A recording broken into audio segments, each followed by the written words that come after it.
De la causa de los audios. Sí, de porque la hoy fue causa un de los- día muy esperado, porque finalmente se levantó el secreto de sumario que estaba desde el inicio de la investigación y todas las partes pudieron acceder o empezar a acceder a qué es lo que tiene ese expediente. Y una ¿Y de qué las tiene? primeras ¿Qué cosas, tiene muchas cosas, tiene algo que creo que no sé si llegamos a contar acá.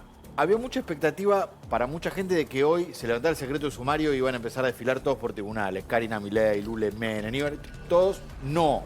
De hecho, hoy muchas fuentes decían, se sigue trabajando, se sigue analizando sobre todo mucha documentación y para una eventual indagatoria todavía falta. Es un camino a recorrer que puede llegar a ser largo. Pero lo que estamos viendo en pantalla es algo que nosotros contamos en este programa la semana pasada y es la declaración de Cerimedo, Sí.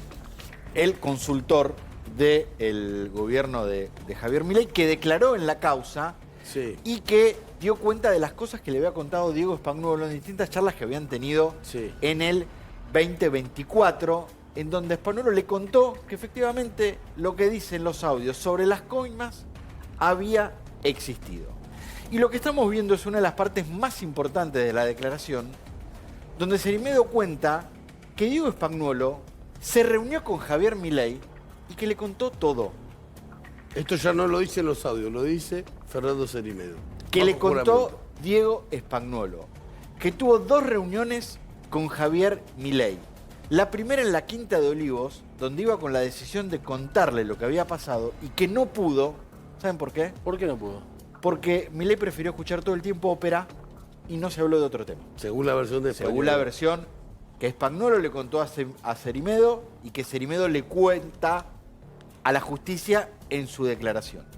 Pero hubo un segundo encuentro en donde Cerimedo cuenta que lo que le dice Spagnuolo es que finalmente le llegó a contar a Milei que se estaban pagando coimas en la agencia de discapacidad y que la reacción de el presidente fue de que no podía creer lo que le estaba contando. María Eugenia, gracias por haber venido. ¿Qué pensás del caso de Spagnuolo? Me parece que el caso Spagnuolo fue el caso que le pegó en el corazón de la credibilidad del gobierno, porque además yo estaba caminando en la provincia de Buenos Aires y había mucha desilusión diciendo, son más de lo mismo, sobre todo por el apellido Menem, otra vez involucrado en estos asuntos, y me parece que así como el caso Libra, a pesar de que es muy grave, pasó más desapercibido, los aviones y las valijas que autorizábamos pasar, los contratos de los Menem con el Banco, etcétera, etcétera, la gente como que no quería escuchar esto, en el medio de además ser en la agencia de discapacidad, donde se estaba discutiendo, ¿no?, la cuestión de los fondos, le dio en el corazón. Para mí le afecta la credibilidad del gobierno y sobre todo en este tema que es muy sensible para el votante, que tiene que ver con Juntos por el Cambio, Javier Milei. Digo, me parece que la gente le hizo mucho ruido a esto. Y teniendo la experiencia que tiene en casos de corrupción, ¿es creíble hasta ahora? Mirá, la declaración testimonial de Cerimedo es una prueba muy importante y después no te olvides, además van a estar los contratos de las droguerías, las versiones eso se está que analizando. se van a ir sumando para decir 1 más 1 más 1, da lo que... La verosimilitud está, porque además salen corriendo los dueños de la droguería, había una caja abierta, una caja de seguridad abierta, fajos de dinero, o sea, Sí, contratos. la Suizo-Argentina dice que va a colaborar y después pone trabas. Pero además cuando el río suena fuerte, viste, agua trae. Recién estabas hablando de la camioneta, estamos hablando de contratos con el Banco Nación. A ver, si no queremos creer que nos pueda estar pasando de nuevo esto, bueno, no queremos creer. Hoy, Para los Pero Menem es toda una operación. La política anticorrupción de este gobierno es muy débil, muy lábil. No podemos tener como jefe de la FIP una persona con todos los señalamientos de corrupción que tiene Vázquez. No puede estar organizada la CIDE alrededor de una persona que fue consejera escolar. Después aparecen escuchas. Cuando nosotros estábamos en la Unidad de Información Financiera, la Casa Militar y la Secretaría de Inteligencia venían a auditar nuestros despachos, nuestros teléfonos, la falta de profesionalismo que hay en el gobierno para elegir a las personas a cargo de estos organismos es total. Y obviamente todas estas cuestiones que tienen que ver con la corrupción empiezan a sonar fuerte. ¿Puedo agregar un dato que se conoció Sí, hoy claro, y que por en los supuesto. últimos días empezó a circular con mucha preocupación y que hoy se pudo confirmar y a varios dejó tranquilos? En los últimos días circuló que en la causa había escuchas telefónicas que se había decidido intervenir telefónicamente en los teléfonos de algunos acusados, que es una medida legal, por supuesto, siempre que se haga. Hubo escuchas telefónicas en la causa. Se intervinieron teléfonos.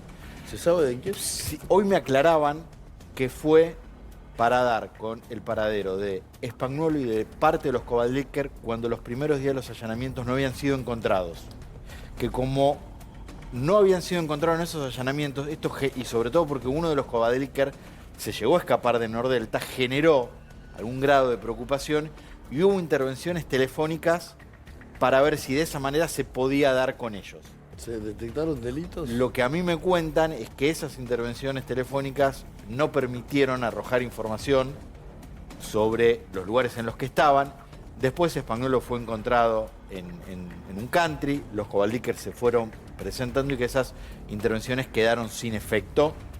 Y a los que muchos le preocupaban, no alcanzaron a la gente de la política, que era lo que más estaba generando zozobra. Pero sí hubo en los primeros días de la causa escuchas telefónicas. Senadora, ¿se habla de esto en el recinto entre ustedes? Digamos, son pares de dirigentes de la Libertad Avanza, del PRO, del radicalismo, del peronismo. Sí, es inevitable hablar de esto porque nos dedicamos a la situación de la Argentina y además viene hace varias semanas y viene además cuando estábamos tratando la ley de emergencia en discapacidad, la ley de emergencia en el Garraham, era una conversación. Claro, digo, los senadores de la Libertad Avanza niegan todo, pero uno los nota con dificultad para argumentar los planteos respecto a no tiene que haber ley de emergencia en discapacidad, no tiene que haber ley de emergencia en el Garraham, cuando tenés sobreprecios y sospechas de coima. Claro.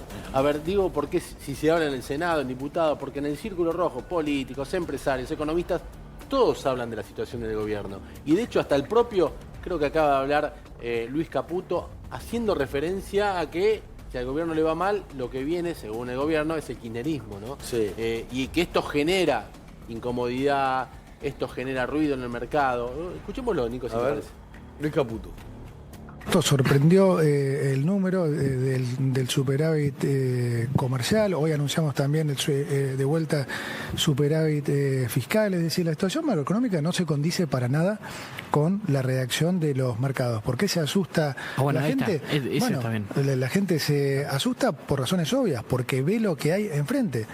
Y ve el nivel de ataque que están haciendo y bueno, lógicamente le da temor que eventualmente esa gente pueda volver. Pero yo lo que digo es, hay una herramienta que tienen a mano muy, digamos, pragmática y muy eficaz, que es el voto. O sea, no faltan 2 años para una votación, falta un mes. O sea, que cualquiera que tiene algún temor, bueno, lo puede efectivizar en octubre. Entonces, la verdad como digo, veo mucho, digamos, entiendo las dudas y todo, pero bueno, sepan que de este lado no nos agarra de sorpresa, que venimos trabajando hace meses, que estamos plenamente convencidos que lo vamos a concretar y lo anunciaremos tan pronto. Sí. Bueno, evidentemente la situación es difícil. Es el discurso que dio el presidente de la Quinta de Olivos. Parecido, ¿no? Sí. Hoy. Sí. Hay miedo de la gente a lo que hay enfrente. Ocurre que la gente de la provincia de Buenos Aires votó distinto.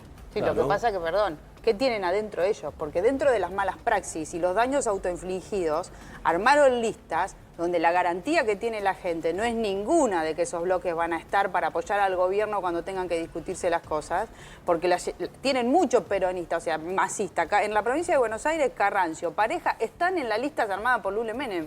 Entonces, los daños autoinfligidos de este momento del gobierno me parece que ya se empiezan a poner al descubierto. Y sí, va a ser muy importante la elección de octubre, pero busquen propuestas muy nítidas que sepan que no tienen a los peronistas metidos adentro de las listas. Y este es un problema que tuvo el gobierno en el armado de las propuestas electorales de la mano de Lule Menem y Karina Milei. Damián, gracias por venir. Te acabas de sumar. Sí. ¿Qué pensás del día de hoy en los mercados?